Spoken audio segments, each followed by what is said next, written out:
can't do anything with it except for like, I mean, the same stuff that anyone could do. They could put it in their computer, they could run some sort of algorithm on it. But if you don't have the information to begin with, the idea is that it's hard to guess this information. So you can, or like maybe in some situations, like you can't even like try to brute force every possible situation because you just don't know even what the encryption scheme was in the first place. Can you explain what brute force is for people who don't know? Okay, brute force.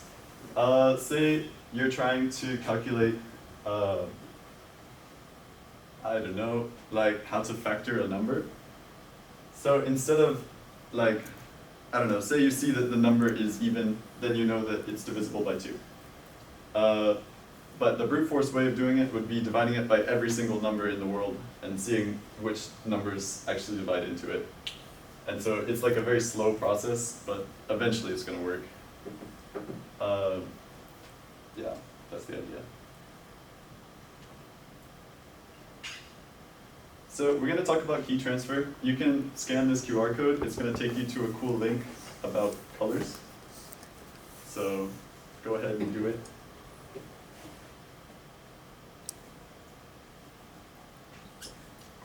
Before we get into like the actual like process, I'll just tell you what the idea of a key transfer is. So Alice and Bob, they want to have the same secret key. They don't want anyone else to have access to the secret key, but they want to know that it's the same between the two of them. So they don't say anything out loud that would explicitly give anyone like the idea of what their key is, but they can say information that would allow them to calculate the other's key.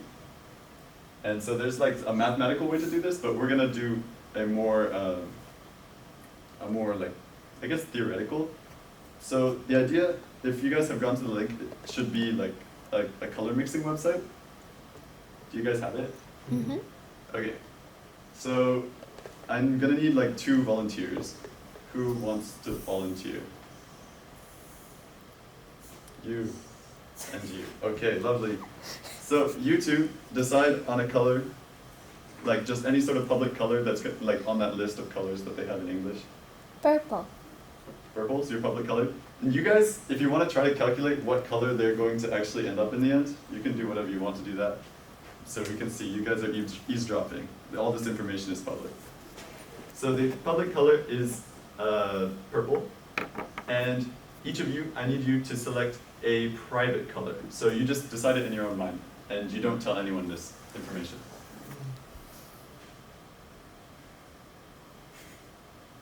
Once you've decided, you need to mix purple and your private color. And there should be like a function to do that on the website.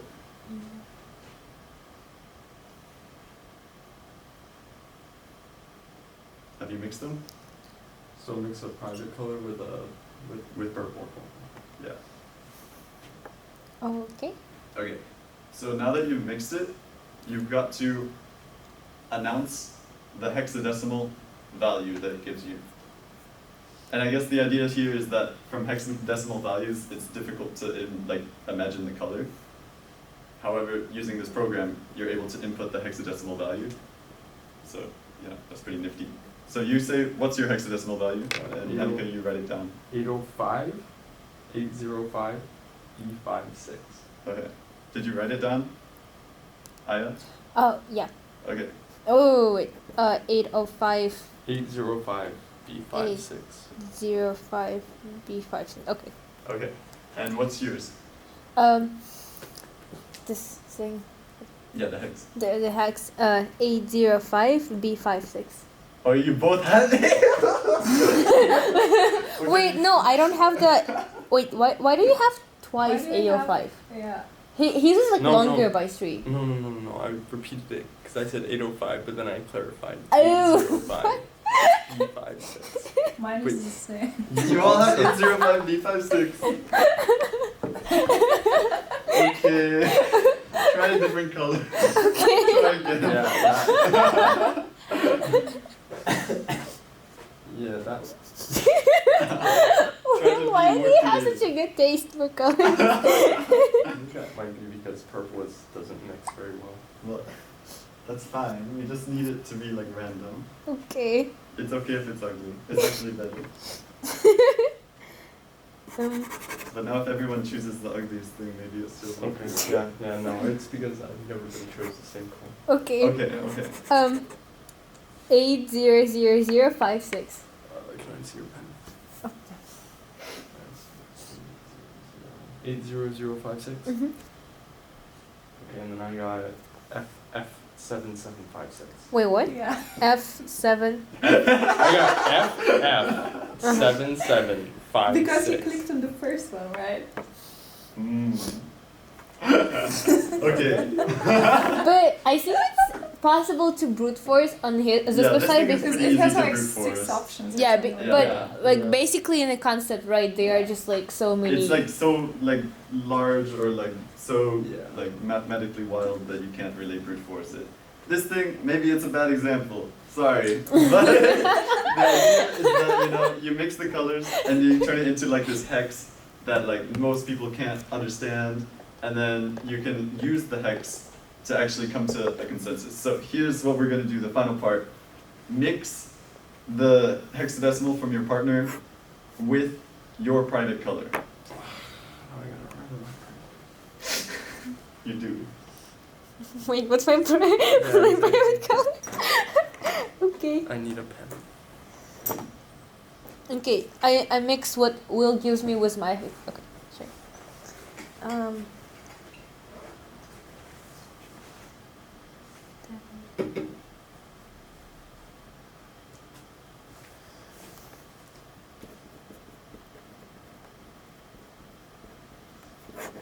Okay.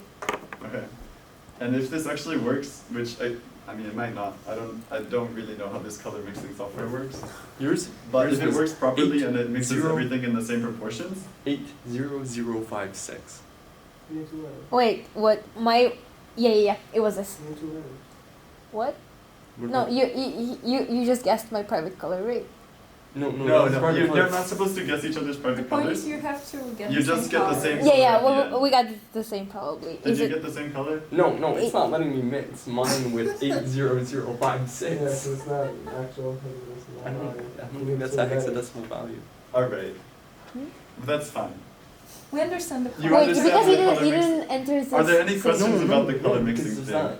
Because like maybe It's a the letter or activity didn't something. work, but does the idea work? Where like, okay, you've got your secret color, your friend also has a secret color. You can announce a public color. It doesn't matter because it actually doesn't have that much to do with like Okay. the end result. You mix a little bit of your private color, they mix a little bit of their private color, then you sort of exchange these like secret mixtures.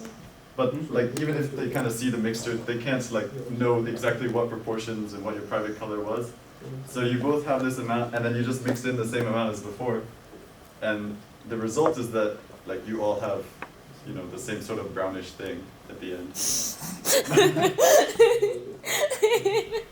Okay. This is the next concept. It's called Oblivious Transfer. It might not be obvious why this is a useful thing, but it actually is extremely useful for, once again, multi-party computation. So the idea is that you have two people, Ginny and Evan. Ginny has like two messages. The messages depend on the choice of Evan. So like if Evan says, I'm okay, so say there's like a certain true or false question, where like if Evan says true, then Ginny's gonna say, okay, then do this. And if Evan says false, then Ginny will say to do something else. But Ginny doesn't get to know what Evan's choice is. And once again, Evan doesn't get to know the other option. Evan only knows one of the choices, one of the paths. So we have this secret Oblivious Transfer box, black box, that basically all it does is it takes in as an input the two possible messages and Evan's choice. And the only thing it does is it gives one of the messages to Evan depending on whatever the choice was. And we're going to talk about how this works later.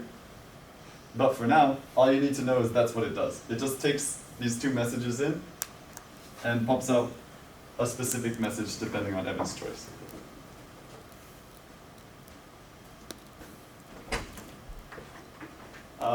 one of the ways that this is made possible is through one-way functions.